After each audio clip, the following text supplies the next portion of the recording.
Hello, grade 7. Welcome back to our 5 themes of geography series, as we have already talked about location, place, and now our third theme, which is regions. Regions are probably more applicable, maybe more used, more common for you to understand things that you probably already have a lot of knowledge in just based off of how you have traveled, how Indonesia is broken up. And so we are going to focus on regions today. Regions, as you can see on the screen, are areas on the earth that is defined by certain similar characteristics. These characteristics are a little bit different than place, but almost the same, but they are physical characteristics, similar human characteristics, or cultural. Okay, so these are characteristics, cultural, human, and physical things that bring an area to become a region. They have to be similar in these elements. So, how do regions help geographers?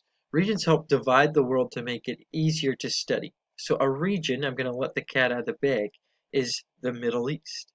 Okay, a region is Southeast Asia.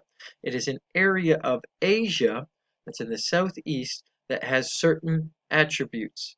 Common tongue, right? We see that in Malay, right? Indonesian, Malaysian, Brunei, all these countries in Southeast Asia, their language comes from or is derived from along a child of the Malay language. And so common tongue, geographical, it's tropical trees, same kind of fruits, and then religions, a lot of animism, cultural things where something like batik is worn, so we can identify a region based off of these things. Now, there isn't, for some regions, a defined line, right? Like, how do you know when the Middle East begins and when the Middle East ends? There's no line, but you know when you're in it. Okay? How do regions help geographers continue? Oh, I gotta move that. I'm sorry about that.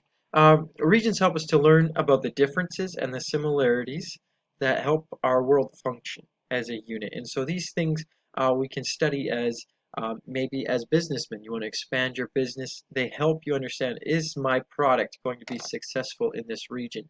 You study the similarities, the differences. Maybe if you're a company like McDonald's, right? They have this name, but the food is different in Indonesia, it's different in China, it's different in the US, it's different in Europe. All the things they have taken into account the regions that they're serving and made their product fit that region well. Um, Types of regions. See if I have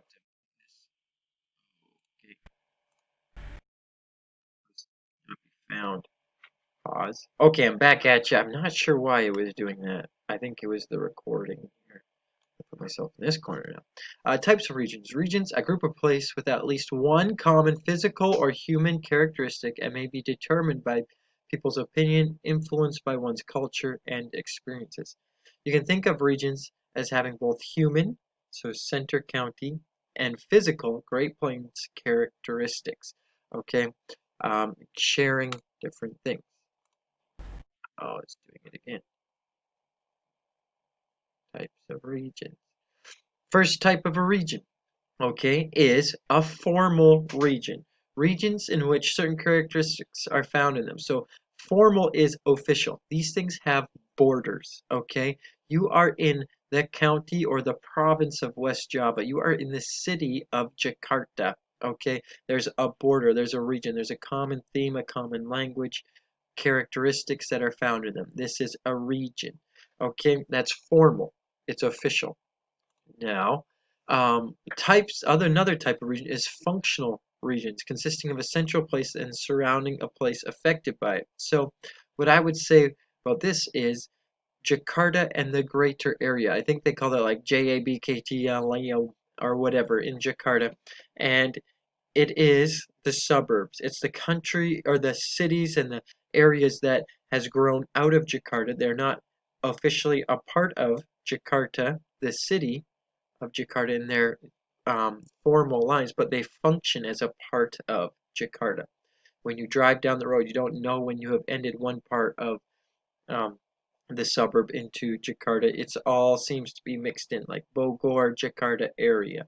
These are examples of functional regions, regions that function together. You need these other areas as a part of your region to make up the greater Jakarta area. Another type of region is perceptual regions, and these are the ones I talked about earlier. They're defined by people's attitudes and feelings towards the area. They don't have defined boundaries. Just like the Middle East, you don't know when you're in the Middle East until you're there, and then you know you're there. Okay, you don't know when you're in the West until you're there, right? Um, there's countries that are for sure in them, but the boundaries are a little shady. Like, oh, when have I left the Middle East and entered into India?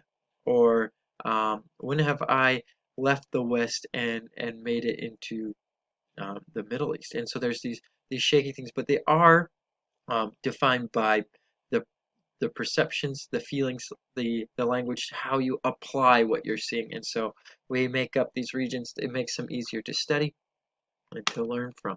So a quick review for you today is a region in an area of the Earth that is defined by similar characteristics. These characteristics are very important to know. They are physical, human, and cultural. The last part, I wanted to spice up our class today and share with you one of my favorite books to read. It's known as Calvin and Hobbes, and I think you guys would find that this one's pretty funny. So Calvin is a boy. He doesn't like school. I can relate with him a lot.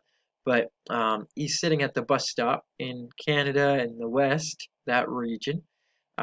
When you go to school, there's a bus that comes and picks up all the kids and brings them to school and brings you back home after school so that your parents don't have to do it. However, Indonesia is different. You get driven to school while the teachers take a bus. Um, Kelvin is speaking to his stuffed teddy bear that's a tiger that he thinks is real, but no one else sees that he's real. Says, I see it. It's a fallacy that kids need 12 years of school. 3 months is plenty. Look at me. I'm smart. I don't need 11 and a half more years of school. It's a complete waste of time. Hobbs asked, how on earth did you get all the way to the bus stop with both feet through one pant leg?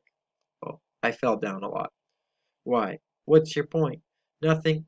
I was just curious. So it's funny because he's actually not that smart, even though he's in grade 1. Okay, I will see you again in class. There's no practice session for this, but be ready for the quiz to review.